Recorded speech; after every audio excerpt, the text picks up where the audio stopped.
Mind जर चेंडू घेऊन मी बाहेर गेलो तर काय, त्या आधीच मात्र चेंडूला फेकलं मैदानाच्या आतमध्ये.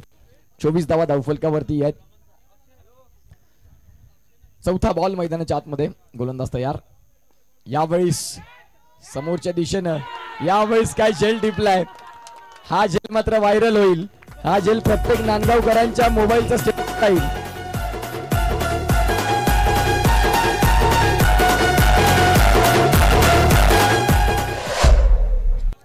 काही कमालीचा झेल टिपलाय. मी म्हटल्याप्रमाणे आजची संध्याकाळ प्रत्येकाचा हा स्टेटसला असणारा झेल असणार आहे. बघा, क्रिकेटला वयाची मर्यादा नाही. क्रिकेट तुम्ही कसं खेळता आणि क्रिकेटला तुम्ही कसं बघता हे महत्वाचं आहे. काय सुंदर झेल, चांगल्या पद्धतीने झेल टिपला.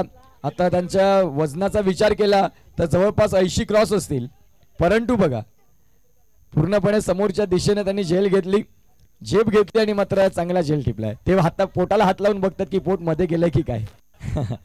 परंतु आपण पाहतोय चांगला झेल मात्र टिपला. धावसंख्या जाऊन पोहोचते 24 वरती. नवीन फलंदाज पवन